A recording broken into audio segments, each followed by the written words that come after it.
प्रिय विद्यार्थियों, पिछले व्याख्यान में हमने संधि पर चर्चा की है और संधि में हम दो संधियां कर चुके हैं, स्वर संधि और व्यंजन संधि।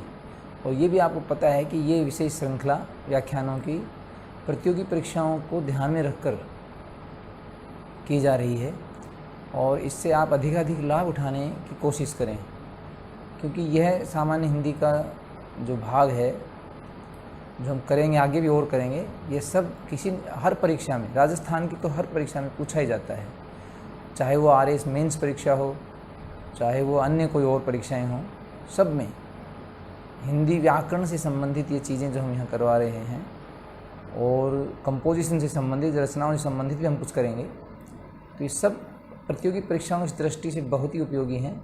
आप सब इन पर पूरा ध्यान दें और इनको पढ़ें और अभ्यास ज़रूर करें। मैं बार बार दोहराऊंगा कि अभ्यास ज़रूर करें। और अभ्यास मैंने बताया था पिछले व्याख्यान में भी कि 9वीं से 12वीं तक के जो व्याकरण किताबें हैं जिनमें पीछे एक्सरसाइज दी हुई हैं, उनको आप पेंसिल से करें और फिर मिलाएं उनके उत्तर को। आप उसका फीडबैक ज़रूर लें कि ठीक निकला या गलत निकला और क्यों ठीक है, और गलत हुआ तो क्यों गलत हुआ, ये सब कारण जानने की कोशिश करें। और मैं वही कोशिश कर रहा हूँ कि एक बार आप व्याख्यान सुनेंगे तो आपको इस बात का एक तरह से अनुमान सा हो जाएगा कि हमें किस तरह से आगे बढ़ना है।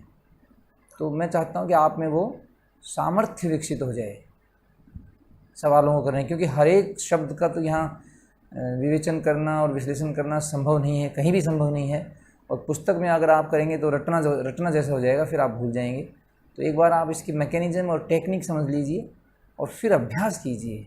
अभ्यास बहुत बड़ी चीज़ है, फिर आपकी गलतियाँ न्यूनतम होती चली जाएंगी। तो आज हम उसी कड़ी में आगे कर रहे हैं विसर्ग संधि। संधि का ये अंतिम पार्ट है। तो विसर्ग संधि में क्या होता है, जैसे कि मैंने बताया था कि स्वर संधि में दो स्वरों का मेल होता है, निकटतम जो होते हैं, यानी कि दो शब्द जब मिलेंगे तो पहले शब्द की अंतिम ध्वनि स्वर होगी और दूसरे शब्द की पहली ध्वनि स्वर होगी। तो वहाँ हमेशा स्वर संधि का केस होगा। दूसरा हमने व्यंजन संधि पढ़ी थी, तो उसमें अनिवार्य जो शर्त थी वो क्या थी कि पहले शब्द की अंतिम ध्वनि व्यंजन होगी। और व्यंजन का जैसे मैंने बताया था हलंत से लिखा जाएगा। वो अगर हलंत से लिखा हुआ नहीं है तो फिर वहाँ स्वर है, क्योंकि अंतिम ध्वनि फिर उसमें स्वर होगी। तो ध्यान रखना है आपको कि व्यंजन संधि में पहले शब्द की अंतिम ध्वनि कोई व्यंजन है जो हलंत से प्रकट होगा, और आगे स्वर या व्यंजन कोई भी हो सकता है दूसरे शब्द में। आज हम जो कर रहे हैं वो है कि किसी भी शब्द के आगे या उपसर्ग के आगे विसर्ग लगा होगा और उससे में कोई अन्य शब्द मिलेगा दूसरा।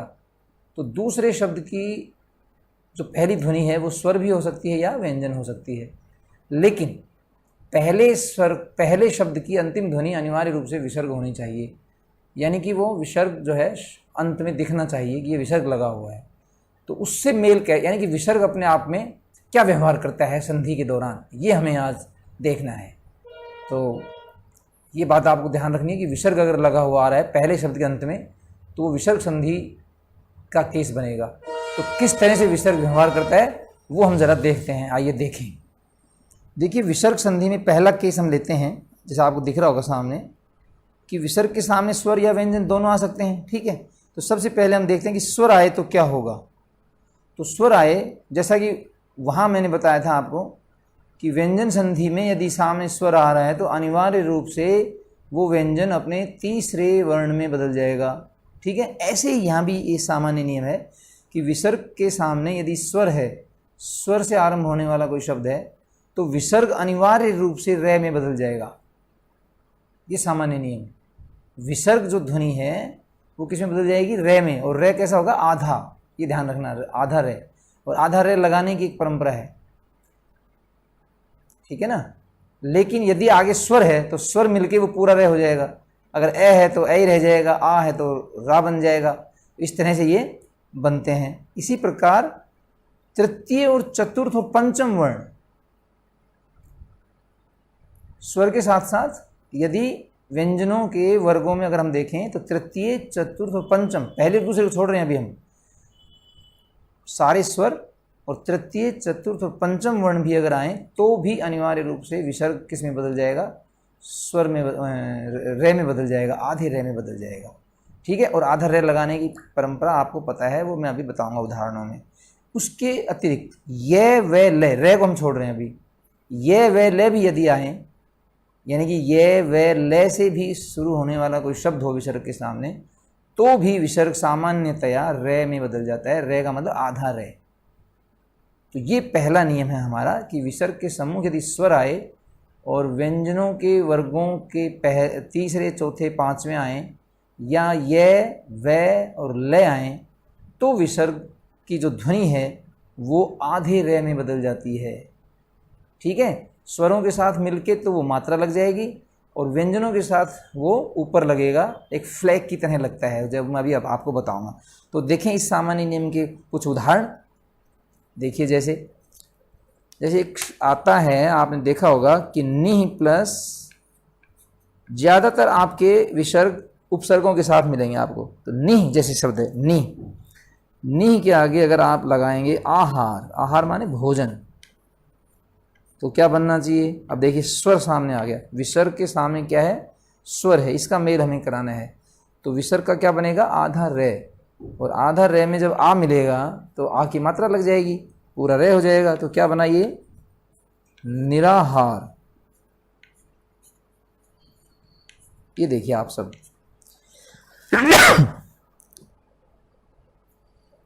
ये देखिए आप, निराहार। ऐसे एक शब्द और है, इसमें आप कई बार गड़बड़ कर जाते हो। दुह प्लस अवस्था, दुह प्लस अवस्था। अब इसमें देखिए, अब ये देखिए ए है और विसर्ग का बनता है आधा रे। तो आधे रे में जब ए मिलेगा तो पूरा रे हो जाएगा। तो कैसे लिखा जाएगा फिर? दु पूरा रे और क्या हो जाएगा? अवस्था। तो ये क्या बना भाई, जरा देखना, दुरावस्था, न कि दुरावस्था। लोग अक्सर प्राय क्या करते हैं, आप सब लोग क्या गलतियां करते हैं कि इसको दुरावस्था समझते हैं। दुरावस्था नहीं है ये, दुरावस्था। भाई आ कहाँ है इसमें? इसमें तो अवस्था में तो ए है ना। तो जब ए है और आधा रे विसर्ग का बनता है, तो आधे रे में जब ए मिलाएंगे तो पूरा रे हो गया। तो आ कहाँ से बना? जबकि ऊपर वाले में देखिए आप, नी प्लस आहार था, वहां आ था, तो आधा रे बना और फिर आ की मात्रा लगी, तो वहां क्या हो गया था? निराहार हो गया था। ऐसे एक शब्द और देखिए आप, पुनः प्लस अवलोकन, पुनः प्लस अवलोकन। प्लस का मतलब तो समझ गए ना, हम मेल करा रहे हैं भाई, संधि करा रहे हैं, इसलिए संधि का ये चिन्ह तो नहीं है लेकिन हम प्रयोग करते हैं इसका। अब देखिए फिर ए है, तो क्या बनेगा? विसर्ग का आधा रे और ए जुड़ के पूरा रे, तो पुनरवलोकन, पुनरवलोकन। जबकि आप अक्सर क्या लिखते हो और पढ़ते हो? पुनरावलोकन। कहाँ है उसमें आ? बताइए आप मुझे। जब आ नहीं है तो फिर पुनरा क्यों होगा? ठीक है ना। तो इस तरह से ये आपके बनते हैं। तो ये आप देखिए कैसे विसर्ग के सामने यदि स्वर आ जाता है तो ये थोरो नियम है, ये इसमें कहीं कोई अपवाद नहीं है। अवश्य ही वो रे आधे रे में बदलेगा और जो मात्रा आगे है स्वर की वो उसमें लग जाएगी। ठीक है। तो ये इस तरह से आप शुद्ध अशुद्ध में भी आप ये बड़े काम आएंगे। अच्छा, एक और बात बता दूं मैं कि जो ये उपसर्गों के आगे विसर्ग लगे हुए हैं, ये उपसर्गों का भी काम करते हैं। जैसे नी के आगे उपसर्ग लगा है और ये विसर्ग जो जो व्यवहार करेगा वही उसके उपसर्ग बन जाएंगे। जैसे रे बनता है तो निर उपसर्ग बन जाएगा इससे। तो जैसे अभी हम रे बना रहे हैं तो निर उपसर्ग बन जाएगा, ये उपसर्ग है, जबकि ये संधि है। निह लिखा जाएगा तो संधि है और निर लिखा जा रहा है, फिर कोई कहे कि शब्द बनाइए तो समझ लीजिए उपसर्ग से शब्द बनाया जाएगा वो। ठीक है, उसमें फिर संधि नहीं है, क्योंकि रे में कुछ ना कुछ मिल जाएगा, वो कोई संधि नहीं मानी जाएगी। अच्छा, ऐसे एक और देखिए आप, एक शब्द है निह प्लस उपाय। ये देखिए आप, तो यहां अब ऊ है तो क्या बन जाएगा? ये छोटा रू, यानी कि आधा रे तो यहां बन जाएगा और छोटा ऊ की मात्रा लग जाएगी। तो निर, छोटा रू की मात्रा लगानी आती है ना, वो ये मात्रा छोटे की। अगर मैं लूप बना देता तो ये बड़ा हो जाता। ये देखिए आप, निरुपाय, जिसके पास उपाय रहित उसको हम क्या बोलते हैं? निरुपाय। उपाय नहीं बचा जब तो निरुपाय बोलते हैं। तो इस तरह से ये विसर्ग के सामने जब स्वर होता है तो ये। अब देखिए तृतीय, चतुर्थ और पंचम वर्ण के उदाहरण देखिए आप। जैसे कि शब्द है आपका निह प्लस गुण, ये देखिए आप, निह प्लस जल, ये देखिए आप, है ना। और भी आप देखिए, निह प्लस दये, दया से दया शब्द बना है, ये दया शब्द है ये दरअसल, ठीक है। निह प्लस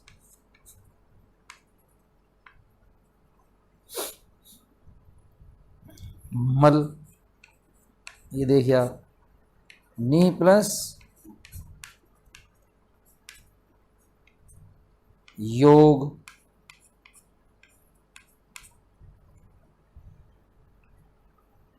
दुह प्लस वृत्त, नी प्लस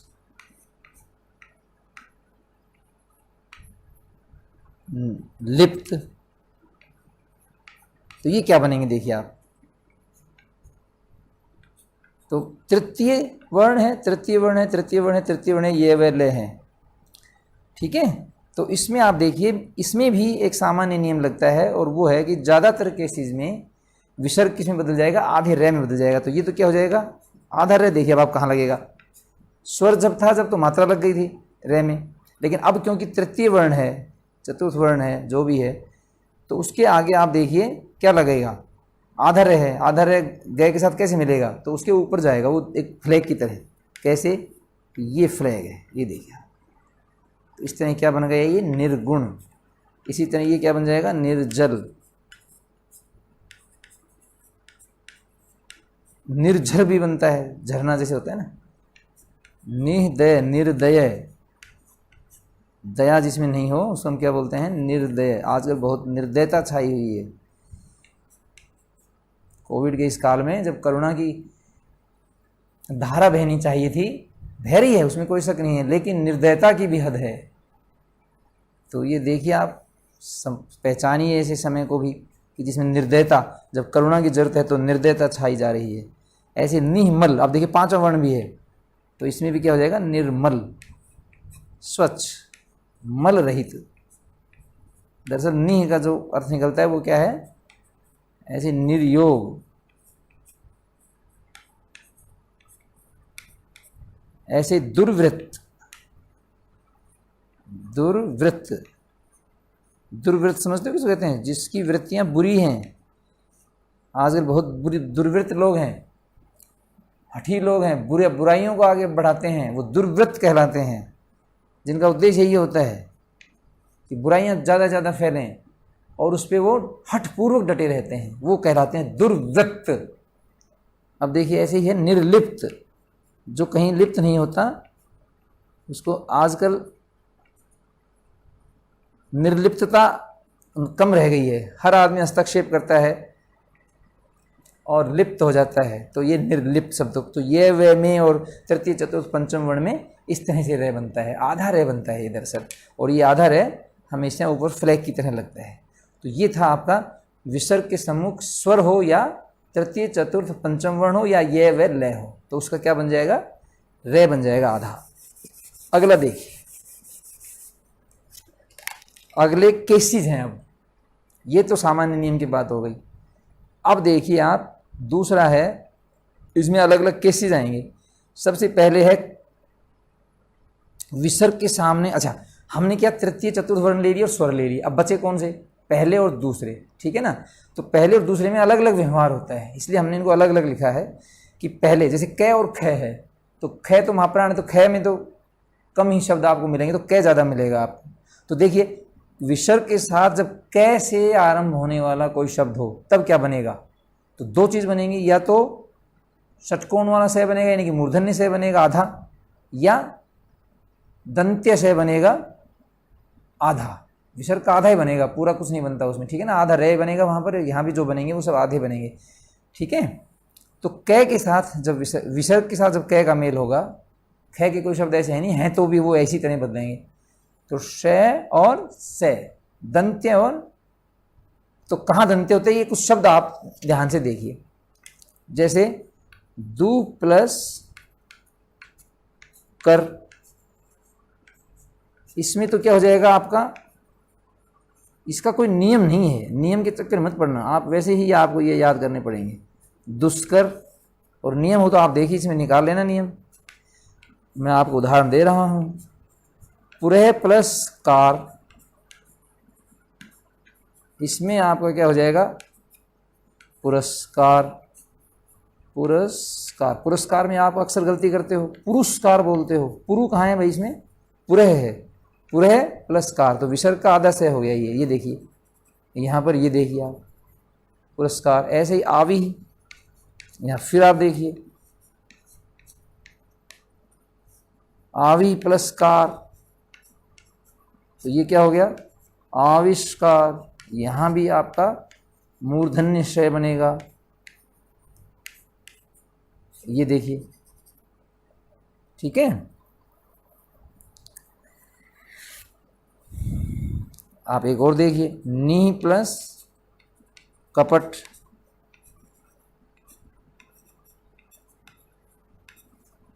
ये क्या बनेगा, निष्कपट। यहाँ भी आपका मूर्धन्य बनेगा, तो मूर्धन्य ज़्यादा बना है क के साथ, तो वो दूसरा से कब बना है, वो जरा स्थिति देखिए। वो बना है पुरह प्लस कार में, यानी कि मात्रा एक ही है विसर्ग से पहले, तब आपका बन रहा है दंत्य से।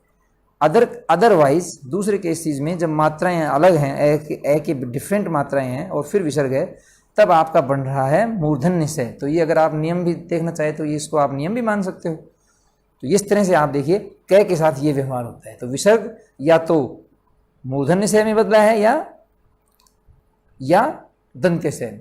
तो दंत्य से की तो एक ही स्थिति आई कि जब विसर्ग से पहले ए की मात्रा हो, ठीक है। और अदरवाइज अदर केसेस में सब में कौन सा बना है, मूर्धन्य से बना है, ठीक है। आगे देखिए, ये तो हो गया क का केस। अब आ जाइए च और छ का।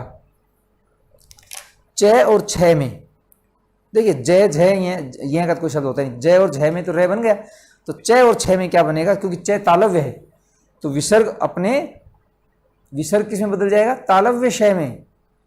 क के साथ मूर्धन्य से में बदल रहा था और दंत्य से में, लेकिन च और छ के साथ अनिवार्य रूप से किस में बदलेगा, तालव्य से में बदलेगा, आधे में। कैसे, देखिए, जैसे ये है दुह प्लस चिंत्या, बुरी बुरी चिंताएं जब मनुष्य को होती हैं तो उस शब्द को अब विसर्ग का बन जाएगा श, कौन सा, तालव्य। तो दुश्चिंत्या, तो दुश्चिंत्या में क्योंकि आधा है तो ये मात्रा इधर आ जाएगी। अब ये देखिए आप, दुश्चिंत्या। आप देखिए नी प्लस छल, पहला और दूसरा वर्ण चल रहा है, च, तो निश्छल। फिर इसमें देखिए आप बन जाएगा, क्योंकि च तालव्य है तो तालव्य से ही बनेगा, निश्छल। और अगर चल होता तो निश्चल, चय होता तो निश्चय। इस तरह से ये आपके च और छ के साथ व्यवहार है, ठीक है। आगे देखिए, और भी उदाहरण देख सकते हैं, जैसे कि पुरह प्लस चरण, पुरह प्लस चरण, तो क्या हो जाएगा, पुरस्चरण। पुरस्चरण, ये देखिए आप, इस तरह से ये शब्द बनते हैं, ठीक है। आगे देखिए, दूसरा है ट और ठ के साथ। ट और ठ क्या है, मूर्धन्य है, तो इसमें किसमें विसर्ग किसमें बदल जाएगा, मूर्धन्य श में बदल जाएगा। तो इसमें तो कोई समस्या नहीं है ना, तालव्य के साथ तालव्य से बदल जाएगा, मूर्धन्य के साथ मूर्धन्य से बदल जाएगा। और अगला हम देखेंगे तय, उसके साथ दंत्य है तो दंत्य से में बदल जाएगा। तो ये तीनों तो बड़े क्लियर से हैं, सिर्फ क और प में अंतर आएगा, क्योंकि इनका से निश्चित नहीं है, कभी तो बन जाता है मूर्धन्य, कभी बन जाता है दंत्य, ठीक है ना। तो ये आप देखेंगे, लेकिन च, ट और तय में अनिवार्य रूप से उन्हीं के वर्ग का श बनेगा। तो च क्योंकि तालव्य है इसलिए तालव्य श बनेगा, ट चूंकि मूर्धन्य वर्ग से हैं तो ये मूर्धन्य से में बदलेगा विसर्ग, और तय क्योंकि दंत्य से हैं, दंत्य वर्ग से है, तो इसमें विसर्ग किसमें बदलेगा, दंत्य से में बदलेगा। देखिए जरा उदाहरण, जैसे धनु प्लस टंकार, धनु प्लस टंकार क्या हो जाएगा, धनुष टंकार। धनुष्टंकार, ये देखिए आप, धनुष्टंकार, इसमें बदल जाएगा ये। और इस तरह से आप देखिए, और देखिए आप आगे, निष्ठुर, जैसे एक शब्द आता है ना निष्ठुर, नि प्लस ठुर, कठोर जिसको हम बोलते हैं, तो ये क्या हो जाएगा, निष्ठुर। ये देखिए आप, तो टे और ठे जहां भी आएंगे और विसर्ग उनसे पहले है तो विसर्ग अपने इसमें बदल जाएगा। अब आगे देखिए, उसमें टे के बाद कौन सा आता है, तय। तय देखिए आप, नि प्लस तारण, नि प्लस तारण, क्या हो जाएगा, क्योंकि तय है तो फिर विसर्ग किसमें बदलेगा, दंते में, निस्तारण। ये देखिए आप, ये देखिए, ये देखिए, ये देखिए, तो ये तो थे आपके टे और ठे, और ये आपका आ रहा है निस्तारण। ठीक है। और देखिए आप, तय के साथ और भी बहुत सारे, दुस्तर, दुह प्लस तर, तारना कठिन हो, तिरना कठिन हो, तरना कठिन हो, पार जाना कठिन हो, उसको हम क्या बोलते हैं, दुस्तर।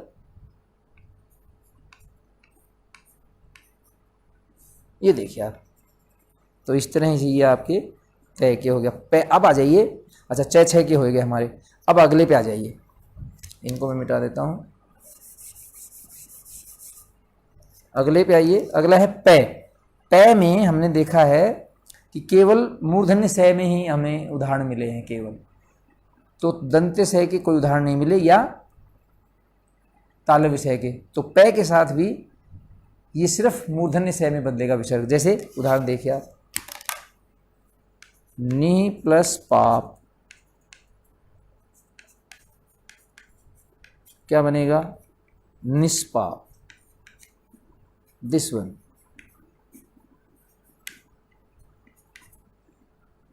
ऐसे ही नि प्लस दूसरा वर्ण भी ले सकते हो आप, फल, ये किसमें बदल जाएगा, निष्फल। ये देखिए आप, ये देखिए आप, निष्फल। तो इस तरह से ये पै वर्ग में आपका मूर्धन्य। अब आ जाइए श श श, ये वे ले तो हो गए थे, अब बचे श श श, तीनों श देखिए। तो ये तो आप मान ही जाइए कि जो भी श होगा उसी श में ये बदल जाएगा। जैसे नि प्लस शेष, तो इसको हम या तो निशेष ऐसे कैसे लिख सकते हैं, या संधि करेंगे तो फिर संधि में तो क्या बनेगा, यही स बन जाएगा, तो डबल हो जाएगा ये, निशेष। जैसे आपने देखा होगा ना, दुशासन, दुह प्लस शासन, तो ये क्या बन जाएगा, दुशासन, इसी का स बन जाएगा। ये देखिए आप, ये संधि है। अगर आप ऐसे छोड़ना चाहते हो तो छोड़ दो, मत करो संधि। संधि करोगे तो वो किस में बदलेगा, आदेशय में बदलेगा। ठीक है। तो हमारी हिंदी में लिखने की परंपरा भी है, तो दुशासन ने लिखे, हम विसर्ग लगा के और फिर ऐसे लिख देते हैं। मेरे विचार में संधि करके लिखना चाहिए। इसको बोलने में बड़ी, इसको हम कहेंगे दुशासन, अलग अलग बोलेंगे, वहाँ दुशासन बोलेंगे, तो दुशासन नाम बोलो ना आराम से। तो ये ऐसे नहीं छोड़ना चाहिए इसका, बल्कि संधि कर देनी चाहिए। ठीक है। ऐसे ही देखिए अब आगे, अगर इसका कोई शब्द तो है नहीं शय का, अगले शय का देखिए आप, दुह प्लस साहस, दु प्लस साहस, षटकोण वाले का कोई है नहीं, दुस्साहस। जब आदमी को साहस तो है लेकिन बुरे नियत से है, तो उसको हम क्या बोलते हैं, दुस्साहस।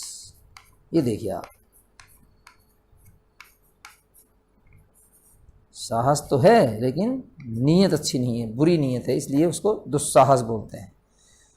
कोई किसी को गाली बक देता है बड़े व्यक्ति को, तो उसको दुस्साहस कहेंगे। ठीक है ना।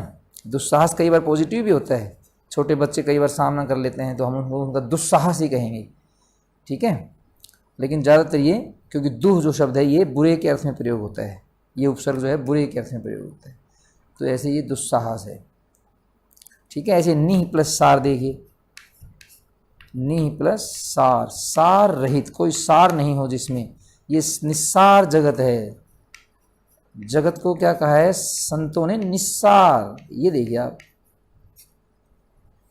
इस तरह से हम संधि विसर्ग से ये बनाते हैं। सह की तीनों से हो गए, उस सह का कोई शब्द है नहीं तो वो उसी में बदलेगा, नियम यही है।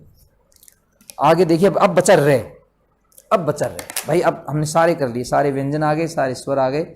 अब विसर्ग के आगे यदि, अब विसर्ग के आगे यदि रे ही खुद आ जाए तब क्या करेंगे?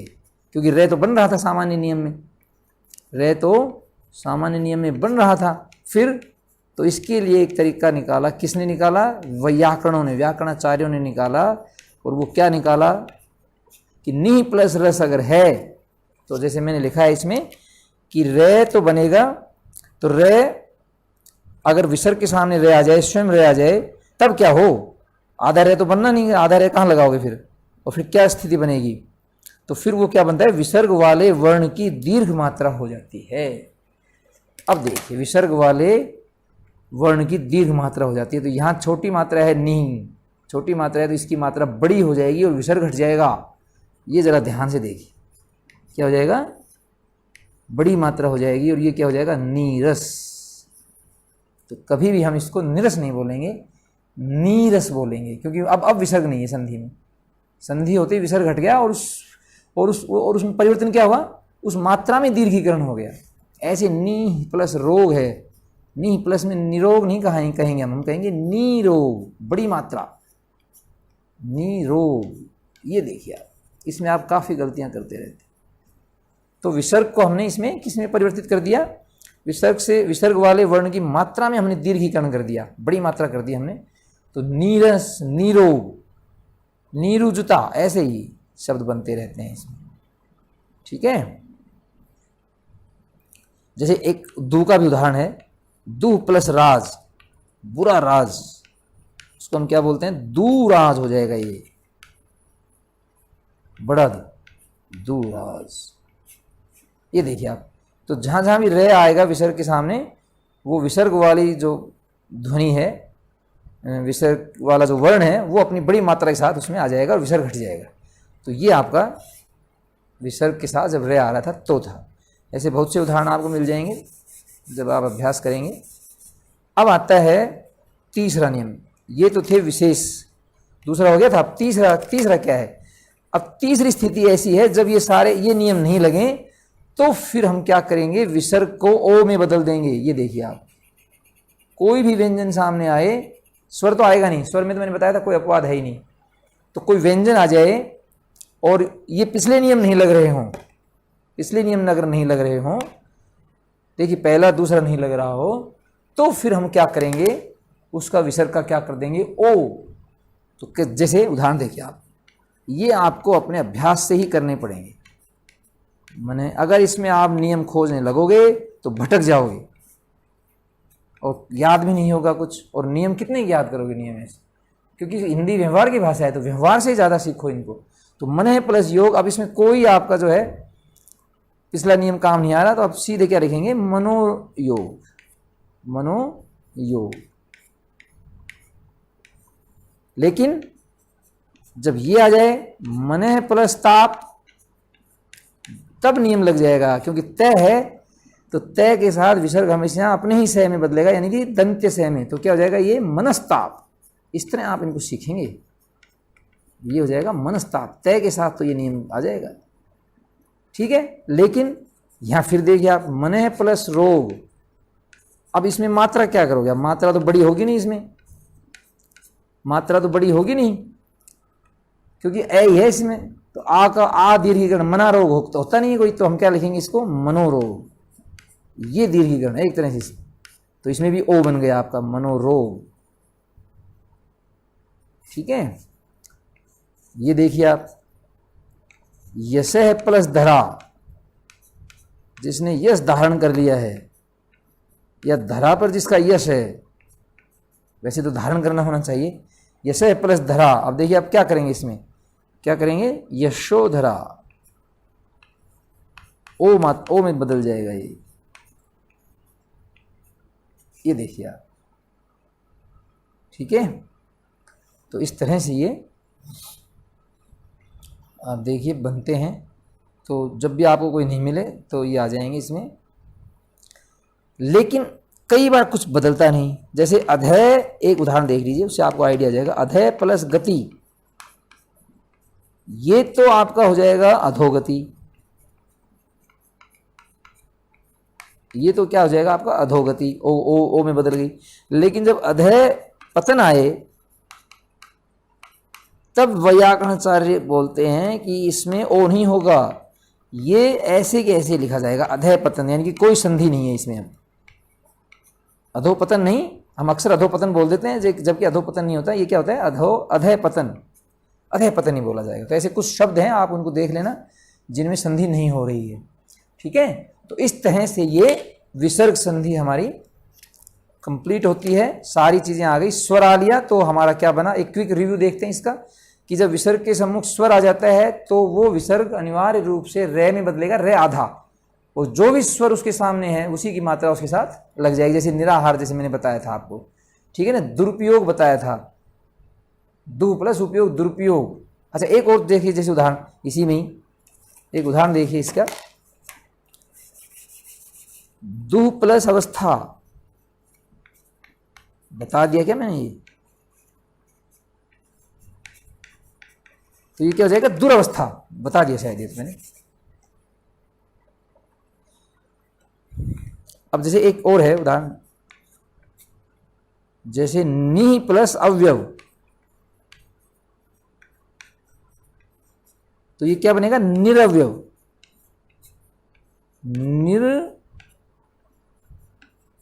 निरव्यव। देखिए निरा शब्द नहीं होगा इसमें, तो इस तरह से ये आप स्वर के साथ है। फिर व्यंजनों के तृतीय, चतुर्थ और पंचम वर्ण अगर सामने आ जाएं तो भी विसर्ग का रे बनता है सामान्यतया, और ये वे ले आ जाएं तो भी विसर्ग का सामान्यतया रे बनता है, और ये रे आधा होता है और ये उस वर्ण के ऊपर लग जाएगा, ठीक है। विसर्ग का आधा रे हो जाता है। दूसरा नियम था हमारा कि विसर्ग के सामने विशेष परिस्थितियां, जैसे क आ जाए, क्योंकि तृतीय, चतुर्थ और पंचम तो आ लिए, अब बचे दूसरे और पहले और दूसरे, तो ख से, तो अगर ख हो तो भी, ख आ जाए, ख से कोई शब्द बन जाए, आ जाए तो भी, तो क के ज्यादा शब्द आते हैं, इसलिए मैंने क लिखा है यहाँ पर। तो इसमें क्या दोनों बदलते हैं, श्रेय भी बनता है मूर्धन्य और दंते भी। ज्यादातर इसमें कौन सा बनता है, मूर्धन्य। च और छ आएंगे क्योंकि तालव्य है तो तालव्य विषय बनेगा अनिवार्य रूप से। ट और ठ क्योंकि मूर्धन्य, तो अनिवार्य रूप से इसमें श ही बनेगा विसर्ग का। थ भी आ सकता है यहाँ पर, तो तय क्योंकि ज्यादा आता है इसलिए तय अगर आता है तो अनिवार्य रूप से दंते बनेगा, क्योंकि तय वर्ग दंते में है। तय है तो भी मूर्धन्य से ही है, दूसरे से की हमें कोई जानकारी अभी है नहीं कोई शब्द की। अब अगर से आ जाए तो भाई ऊपर हमने से ही तो बनाए हैं, लेकिन खुद से आ जाए तब यही से बन जाएंगे विसर्ग के। अगर सामने तालव्य है तो तालव्य से, सामने यदि मूर्धन्य है तो मूर्धन्य, सामने यदि दंत्य है तो दंत्य। ज्यादातर तालव्य और दंते से आते हैं, उसके शब्द कम हैं संस्कृत में। अब आती है समस्या कि रे सामने आए तब क्या करें, क्योंकि स्वरों के साथ और तृतीय, चतुर्थ, पंचम वर्ण ये वे ले के साथ ये रे में बदल गया था, तो अब खुद रे आ जाए तब क्या करें। जैसे एक उदाहरण में देता हूं आपको फिर दोबारा से, कि नी प्लस रव आ जाए, नी प्लस रव माने कोलाहल, आवाज, ध्वनि, तब क्या करें। अब रे का तो आधार है, तो विसर्ग का आधार है बनेगा नहीं यहाँ पर, तो ये अपनी मात्रा में वृद्धि करके छुप जाएगा, तो क्या हो जाएगा नीरव, चुप्पी इसको बोलते हैं। बड़ी मात्रा लग गई है इसमें, देखिए। तो ऐसे नीरस है, ऐसे नीरोग है, ठीक है। अच्छा नीरज को इससे कभी मत कंपेयर करना, नीरज शब्द अलग है। नीरज में नी प्लस रज नहीं है, हालांकि वो बन सकता है नी प्लस, आपके हिसाब से नी प्लस रज बन सकता है, लेकिन इसका मतलब क्या निकलेगा फिर, रज माने धूल, धूल रहित, स्वच्छ, ठीक है। अच्छा ये चलो अभी देखें, इसके कमाल देखते हैं शब्दों का। लेकिन नीरज की जो उत्पत्ति है वो हुई है नीर प्लस जय। जय इसमें क्या है, प्रत्यय है, और जय का मतलब होता है उत्पन्न होना। जो पानी में उत्पन्न हो उसको हम क्या बोलते हैं, नीरज। नीरज, और पानी में उत्पन्न होता है कमल, तो कमल का पर्यायवाची है नीरज, और कमल होता है स्वच्छ, क्योंकि पानी में रहते हैं ना तो मिट्टी तो उसमें आएगी नहीं, तो इसलिए ऊपर वाला जो अगर संधि करे आप नी प्लस रज, धूल रहित, यानी कि स्वच्छ, और नीरज का मतलब कमल, कमल क्योंकि पानी में है, पानी में होने के कारण उसमें कोई धूल रहेगी नहीं, तो वो अपने आप ही स्वच्छ हो गया। तो ये दोनों बड़े कमाल के शब्द हैं, आप देखना ध्यान से। लेकिन अगर जब भी कभी नीरज आ जाए तो आप हमेशा ये प्रत्यय वाला करना, ये संधि वाला मत करना, क्योंकि संधि किस किस को समझाते फिरोगे आप। ये तो मैंने वैसे आपको बताया है कि शब्दों का चमत्कार देखिए आप किस तरह से एक जैसा मिल जाते हैं ये, ठीक है। तो रे आ जाए तो ये बड़ी मात्रा हो जाती है। तीसरा जो नियम था वो ये था कि अब इन केसेस के अलावा जो भी स्थितियां बनेंगी विसर्ग के साथ, वो सब हम क्या कर देंगे, ओ बना देंगे। 4-5 ऐसे शब्द हैं जिनमें ओ नहीं बनता, संधि नहीं होती, मतलब जैसे मैंने आप बताया था अभी अधः पतन, तो इसी तरह से, ठीक है ना। मनः प्लस स्थिति, मनः स्थिति रहता है उसका, मनोस्थिति नहीं बनता, लेकिन मनोयोग बनेगा, मनोरथ बनेगा, ठीक है ना, यशोधरा बनेगा, तो इस तरह से चीज़ें आपकी, मनोरम बनेगा, इस तरह से ये आपके अधोगति बनेगा, तमोगुण बनेगा, ऐसे मनोकामना बनेगा, मनः प्लस कामना से, मनः प्लस रंजन से मनोरंजन बनेगा, इस तरह से तपह प्लस बल से तपोबल बनेगा। तो ये ऐसी चीज़ें हैं जो आप देख सकते थे, ठीक है। तो इस तरह से आप विसर्ग संधि का करेंगे, और इसी के साथ हमारा संधि का जो हमने टॉपिक लिया था वो आज यहीं समाप्त होता है। किसी प्रकार की कोई क्वेरी हो आप कभी भी इसके बारे में पूछ सकते हैं, जान सकते हैं कि भाई क्या कोई भी भ्रम आपको पैदा हो जाए, किसी किताब में कोई लिखा हो और आपको लगे कि भाई यहाँ कुछ बताया था किताब में कुछ अलग है, तो आप उसके बारे में निसंकोच होकर चर्चा कर सकते हैं। धन्यवाद।